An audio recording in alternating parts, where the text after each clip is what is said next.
Hello everyone and welcome back. Today we are doing a full walkthrough of every menu item on the Canon 70D. So let's start with tab 1, and these are your basic capture preferences. First one is image quality. So if you are going to be taking pictures, this is one of the more important settings that you need to know. And this is where you choose how your photos are saved. You can shoot in JPEG at various compression levels. You can shoot in RAW for maximum editing flexibility, or you can shoot both RAW and JPEG to get both at once. And if you're serious about post-processing and you're going to be editing, then RAW is the way to go. And I would recommend that you shoot at the highest resolution possible. This is a 20 megapixel camera, so just choose 20 megapixels. I don't see any value in shooting anything lower than that. The next one is your viewfinder grid display, and this overlays a grid inside your optical viewfinder. So the grid is good for composition. Next is the viewfinder level. So this adds a virtual electronic level inside the viewfinder again, and it's a little camera with some lines through it, and it shows you whether the camera is tilted left or right, so you can straighten your shot before you press the shutter.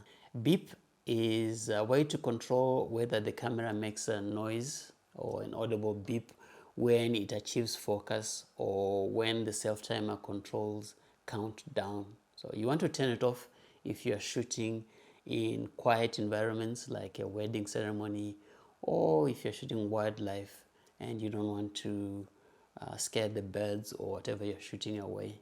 Next, I feel this is a very important setting that you should really get a hold of, and that is the release shutter without card. So when it's enabled, the camera will fire even if there's no memory card in here. So you'll actually be able to take a photo and it will show up briefly on the screen. And this is mostly useful for testing or demonstrating the camera in a store condition. For real shooting, I would say keep this turned off so you don't accidentally lose images. You can be shooting away thinking that you're actually taking photos and there's no SD card. Next one is image review. So after you take a shot, this is a setting that controls how long the image appears on the LCD. So you can set it to 2 seconds, 4 seconds, 8 seconds, or you can have it hold until you dismiss it, or you can actually turn it off entirely, and that saves on battery, and it also saves on time. If you're shooting an event where there's a lot of action going on, you don't want to have a preview while the action is going on and you can't take any photo. And that's tab 1. Tab 2 covers some optical corrections and flash behavior. So the first one is lens aberration correction. What this does is it automatically corrects optical imperfections caused by your lens. So one thing to note is that the camera needs to recognize the lens for the correction to work. Next, you have your flash control, and this is your central hub for all flash behavior. So from here you can set the flash firing mode. You can control the ETTL metering, which automatically calculates the correct flash exposure. You can adjust flash exposure compensation to make the flash brighter or darker independently of your overall exposure. You can set the sync speed and the aperture limits in auto mode, and configure wireless flash control if you're using Canon's optical transmission system to trigger off camera speed light, or you're using third-party controls to trigger your speed lights. Next, you have your red eye reduction, and red eye is that effect that you get, like red eyes when you're shooting using a flash in dark environments, and the pupils of the eyes appear red. So when enabled, the camera fires a brief pre-flash using this little light on the front, And this comes before the main exposure. And this causes your subject's eyes or subject's pupils to contract, significantly reducing the red eye effect that I was talking about. Next item is the mirror lockup. So when you press the shutter, the camera's mirror flips up, and that flipping up creates a small vibration before the shutter opens. At certain shutter speeds, that vibration can cause a subtle blur in your image. So mirror lockup eliminates this by letting you flip the mirror up with the first shutter press, and then the actual exposure comes with the second press after the vibration has settled. Next we go on to the third tab, and this controls exposure and color settings. The first one is your exposure compensation and AEB or auto exposure bracketing. Exposure compensation lets you manually brighten or darken the camera's automatic exposure. So if you're in any of the automatic exposure modes and you take a photo and it's not quite the exposure that you want, you can override what the camera thinks is the correct exposure by using exposure compensation. AEB stands for auto exposure bracketing. Now the camera takes 3 shots in a row at different exposures automatically. And this is very useful for HDR photography, or what we call high dynamic range photography. So in high dynamic range photography, you're trying to capture a wide range of brightness in an image to bring out a lot of detail. And you can also use it in tricky lighting situations. Maybe you have a very bright background and you're trying to shoot something in the shade. Auto exposure bracketing can help. Next, you have your ISO speed setting, and this is where you set your ISO sensitivity and configure the auto ISO range. And higher ISO means more sensitivity in low light, but also more grain or digital noise in your image. So in this menu, you can set it so that you don't exceed a certain ISO level. You can set it so that when it's in auto mode, there is a range within which you confine it, and so on. So that's where you do that in the ISO menu. Next, you have your auto lighting optimizer. Now this one is a Canon specific feature that automatically brightens underexposed areas and recovers details in the shadows after the shot is taken in camera. So there's a bit of processing that takes place in the camera. It's helpful for snapshots, but for serious work you may want to turn it off and handle all this yourself in editing. Next is your white balance. And white balance controls how the camera interprets color temperature, so that whites look white under different types of light. You can choose from presets, so you have all these presets that you can go through, like daylight, cloudy, tungsten, fluorescent, and so on. And then you have auto white balance. With auto white balance, it lets the camera decide the correct white balance for you. And this usually works pretty well in a lot of situations. So if you're starting off, auto white balance is a great place to start. But as you get more advanced and you want to take more control of your images and your color, you move on to the next stage where you do your custom white balance. And in the custom white balance menu, that's where you are able to manually set a precise white balance. Next, you have your white balance shift or bracket, and this lets you fine-tune white balance by shifting it toward warmer or cooler tones, or bracket it across multiple color temperatures in a single burst. This is kind of similar to exposure bracketing, but you're doing it for color. Next, you have your color space. For most people, we're not going to mess a lot with this, but you can choose between sRGB and Adobe RGB. sRGB is best for images that will be viewed on a screen or printed at standard labs. Adobe RGB, on the other hand, has a wider color range and is preferred for professional print workflows. Move on to tab 4, and these settings shape the look and quality of your images in camera.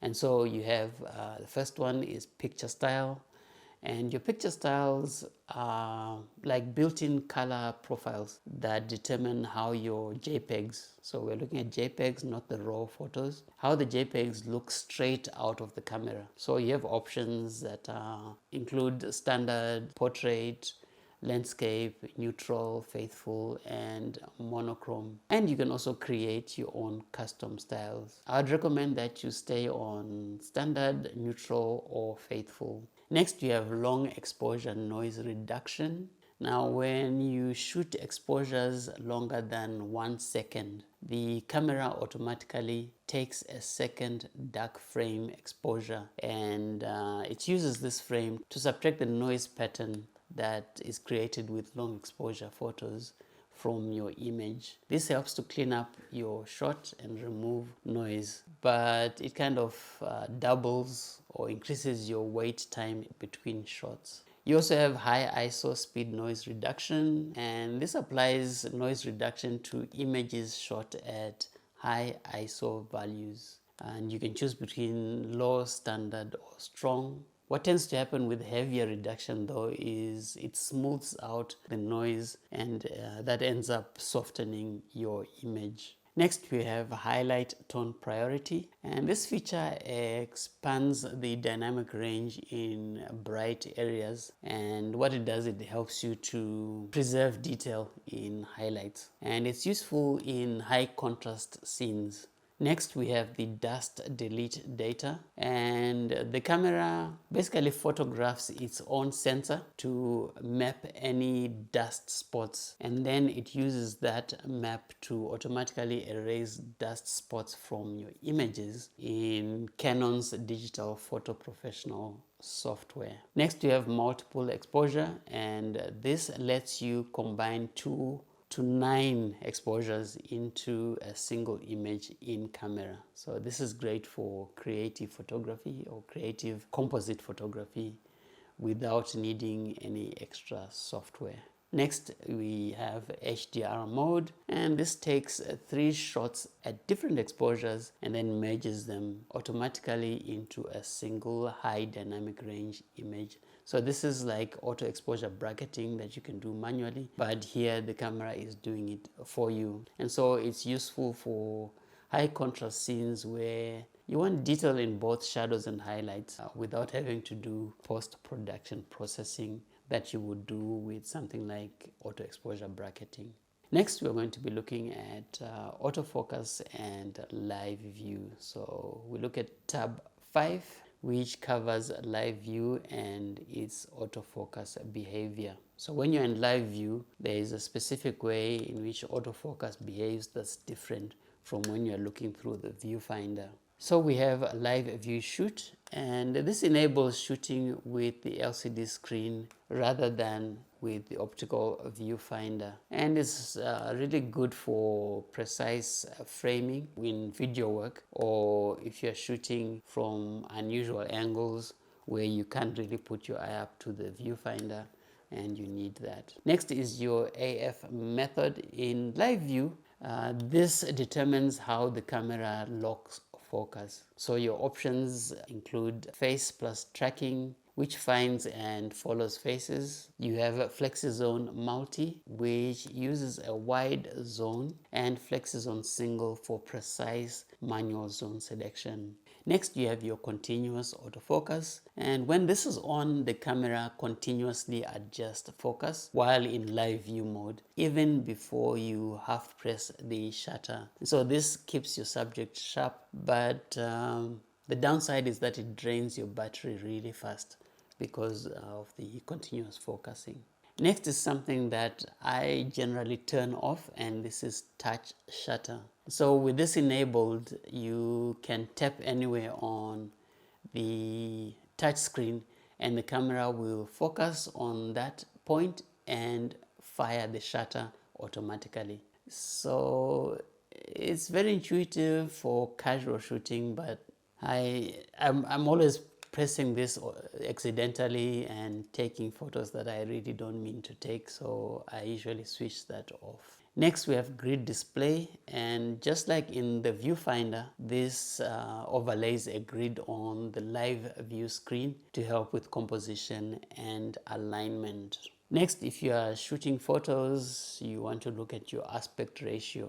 So this changes the crop ratio of your image, and you have options like the standard 3:2, you have the square 1:1, you have the widescreen 16:9, and you have 4:3. So just keep in mind that if you're shooting RAW, the full sensor is still captured. So the aspect ratio is just a guide overlay, so that if you're planning to crop your image in post, you know how the crop is going to look like in different aspect ratios. Next is exposure simulation, and when this is enabled, the live view image on the LCD screen reflects the actual exposure you'll get based on your current settings. So you want to turn this off if you are in a situation where you want to see the scene clearly regardless of your exposure setting. If your exposure is low and you have exposure simulation on, the viewfinder is also going to be dark and you won't be able to see your screen very clearly. So you want to turn it off so that you can see the screen clearly without having to deal with the exposure level. Moving on to tab 6, and this has two quick but useful settings. One is your silent live view shoot, and in live view the camera's mirror is already up. So you can use the electronic first curtain shutter to reduce shutter noise and vibration, and this is great for quiet environments. Next is your metering time, and this controls how long the camera holds the exposure reading after you have pressed your shutter. Let's move on to tab number 7, and this covers in-camera image editing and organization. And the first item on the menu is protect images, and this marks selected images so they don't accidentally get deleted, and it won't protect from a full format, but it's useful if you just want to protect a single image from accidentally being deleted. Next, we have rotate image, and this rotates image during playback, so you can turn off auto rotate if you prefer to always view your images in their original orientation. The erase image menu deletes images individually or in bulk right from the camera, and so it's useful for cleaning space in the field without needing to connect to a computer. I recommend that you don't delete anything while you're shooting in the field. Just keep everything and then cull your images in post. I think it's just a good practice not to do that, because you can accidentally delete all your good images while you're in the field. I don't know how many people will use these next menu items, but if you are going to be printing online or sending your stuff off to be printed, then print order helps you to set up the files or the print order, which is like a standard format for telling compatible printers or print labs exactly which images to print and how many copies. So if you are someone who has a Canon printer and you can set all this up, then this is important. Same with the second one, the photo book setup. It's like printing orders, and this lets you select images and organize them for photo book printing services, particularly through Canon's own software and partners. Creative filters, it applies artistic effects to your images in camera. So things like grainy, black and white, soft focus, toy camera look, that kind of thing. And these only work on JPEGs in your camera, not on RAW photos. Next is something that you may use if you are shooting RAW, but you want to be able to have JPEGs to share without having to go into a computer to do that. And so this is kind of a powerful feature that lets you convert RAW files into JPEGs right inside the camera with full control over exposure, white balance, picture style, and more settings. You don't need a computer, so you can process all your images and share them right from your camera.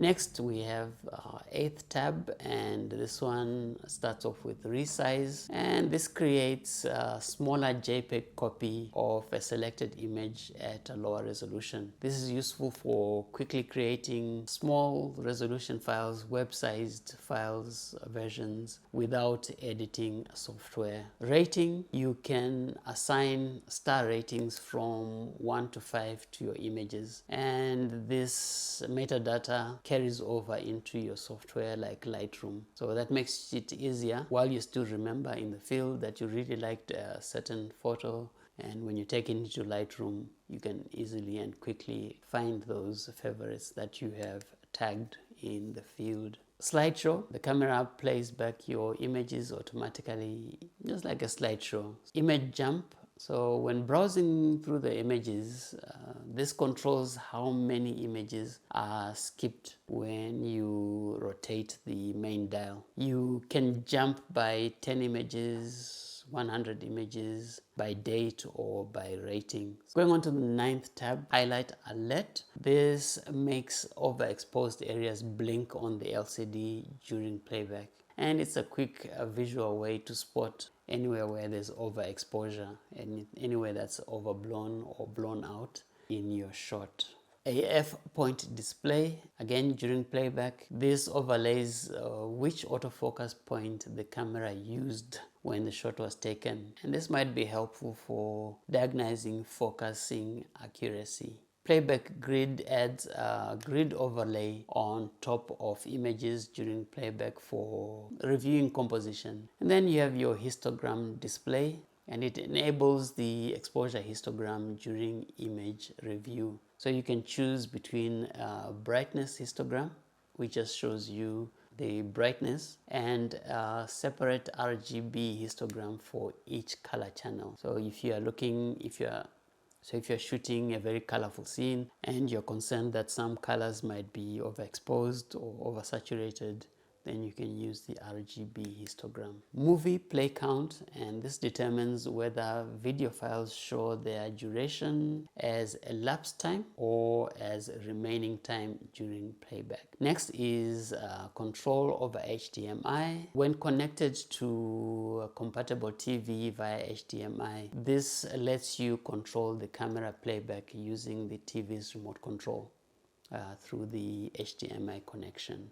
Next, we want to look at file and card management, and that's tab 10. Select folder. This allows you to choose or create which folder on the memory card your new images are going to be saved to. So it's useful for organizing shoots by, maybe you want to organize by subject, maybe you want to organize them by day, or maybe you want to organize them by particular projects. File numbering. This controls how image file numbers are assigned. So there's continuous numbering, which keeps counting up across card formats, and card swaps or auto reset starts back at 0001 on a new card or after you format.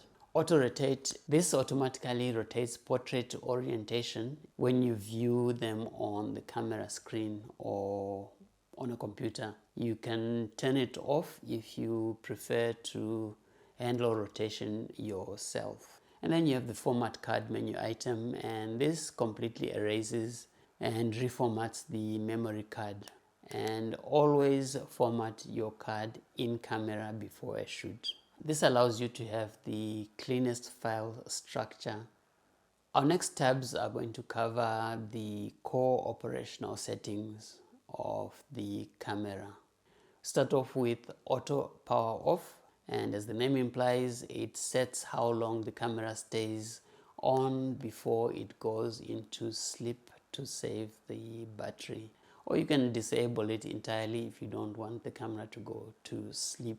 Next is LCD brightness, and again, self-explanatory. It adjusts how bright the rear LCD screen is. LCD off on button. This configures which button toggles the LCD off and on. Date, time and zone, self-explanatory. This is where you set your date, time and zone, and it sets the internal clock and time zone. Accurate time date is embedded in every image's EXIF metadata, which is important for organizing photos by when they were taken. So you need to make sure that you set that so that you have accurate information for organization purposes and also for archiving. Languages, and this changes the language of the camera's menu system. You have your GPS device setting. So if you have a compatible Canon GPS receiver attached to this camera, this is where you configure it. So GPS data like latitude, longitude, and altitude will then be embedded in your image files for geotagging. Next, we have tab 12, which covers connectivity and interface preferences. Video system. So this one sets the output signal to either NTSC, which is mainly the Americas, or PAL, which is mostly the rest of the world, for HDMI output. Feature guide. When this is on, the camera displays a brief text description of settings as you scroll through them. So this is really great for beginners, so that when you are looking at a setting, the camera helps you to understand what that setting is. Touch control enables or disables the touchscreen functionality. You can also set its sensitivity in this menu. Info button display options. This customizes what information is shown when you press the info button at the back of the camera. Wi-Fi toggles the built-in Wi-Fi radio on and off. Wi-Fi function, this is where you configure your Wi-Fi connection and also set up what you want to do with it. So like connecting to a smartphone for remote control and image transfer using Canon's Camera Connect app, or connect to a computer, or printing to a wireless printer. So this is where all that happens. Next, we're looking at tab 13, and this is mainly maintenance, legal information, and administrative stuff. Sensor cleaning in tab 13, and this activates the camera's automatic sensor cleaning, which vibrates the sensor to shake off dust. So you can set it to clean automatically at startup, shutdown, both, or run it manually when you need it. Battery information shows you detailed information about the battery currently in the camera. Next, we have certification logo display. This displays the various regulatory certification logos for the camera, and this is mostly just for compliance purposes and not something that you use day to day. Custom shooting mode. This lets you save all your current camera settings. So if you've set up your camera, you've set up your exposure mode, your autofocus settings, drive mode, everything, you can save that to the C position on the mode dial. So it's like a saved preset. You can instantly move to and recall and shoot with those settings immediately. Clear all camera settings. This resets all camera settings back to factory defaults. So use this with caution, as it will wipe all your customizations.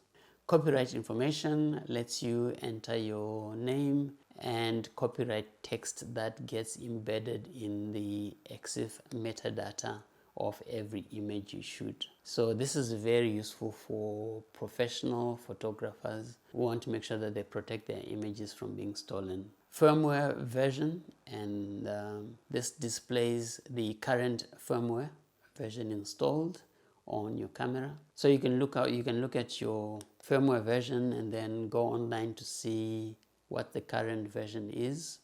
And if you need to update your camera, then you can go and download from Canon's website to get the latest one and get the latest bug fixes, and sometimes new features are added with firmware updates.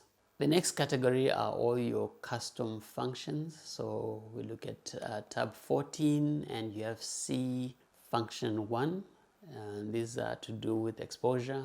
And so these custom functions let you modify how the camera handles exposure. So for example, so you can change what the ISO button does, you can modify how exposure bracketing sequences work, or adjust flash sync speed options. So that's CFN1. CFN2 has to do with autofocus, and these let you fine-tune autofocus behavior, so beyond what's in the standard menus. You can change autofocus tracking sensitivity, for example, autofocus point switching speed and autofocus point auto selection parameters. Next, we have the function 3, and these are operation and other items. So these modify the physical controls of the camera. So classic options here include enabling back button focus. So this separates the focus from the shutter button and puts it onto this back button. And then you have clear or custom functions, and as the name implies, it resets every custom function back to its factory default. And the last one is my menu. This again, I'll have to make a separate video on this one because it's also quite a useful menu setting that you need to know as you advance in your photography. So this is your personal shortcut tab, and what you can do with this one is add up to 6 of your most frequently used menu items from anywhere in the camera's menus. They all appear in one place. You can also set the camera so that when you press menu, it opens directly to that menu tab every time you press that menu button. And that is it. Every single menu item on the Canon 70D. If you found this helpful, make sure you hit that subscribe button, like the video, hit the notification bell so that you don't miss the next episode, where we're actually going to be setting up the camera for photography and video and start shooting. See you on the next one.